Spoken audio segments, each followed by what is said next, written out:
পুকুর থেকে একদম তাজা তাজা মাছ তুলে এনে খাওয়ার মজাই আলাদা। আজকাল বাজারে এরকম তাজা মাছ পাওয়া আসলে ভাগ্যের ব্যাপার।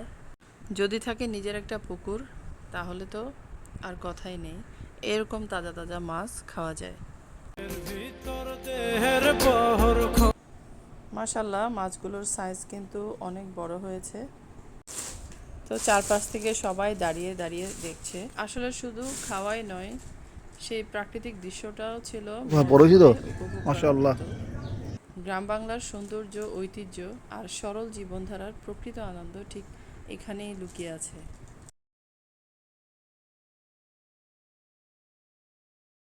কল্পনা জুড়ে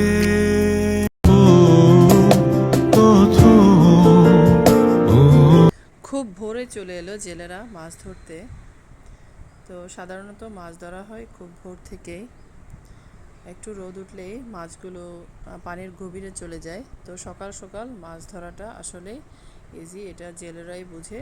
তাই হয়তোবা তারা খুব ভোরে মাছ ধরে। পুকুরে হোক, সমুদ্রে হোক, সকাল থেকে মাছ ধরে।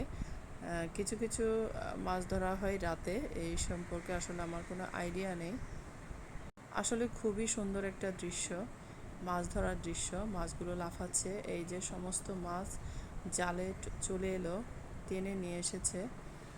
মাছগুলো লাফাচ্ছে জালের ভিতর। তো এগুলো ধুয়ে সুন্দর করে জাল থেকে, তো সাধারণত পুরো অনেক কাদা হয়, তো কাদাগুলো ধুয়ে নিয়ে আসছে তারা সুন্দর করে। তখন আমার ছেলে স্কুলের জন্য রেডি হয়েছিল, স্কুলে যাওয়ার জন্য। তো তার গাড়ি আসার কথা 7:10-এ। তো তখন ছিল 6:30, সে নাস্তা করে বের হয়েছে। এখানে প্রায় হাফ অ্যান আওয়ার ছিল, সে দাঁড়িয়ে দাঁড়িয়ে দেখেছে।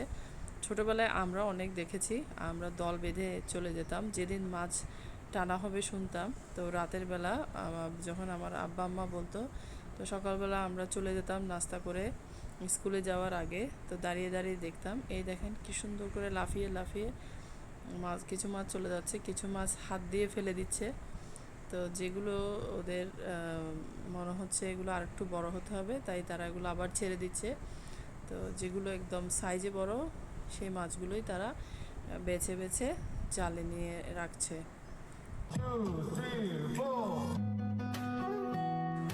আর এই মাছগুলো হলো সবগুলো পাঙ্গাস মাছ, যেটা আমি আজকে রান্না করেছি। আপনারা দেখেছেন, এই মাছগুলোই রান্না করেছি, একদম ফ্রেশ। সাথে আছে তেলাপিয়া।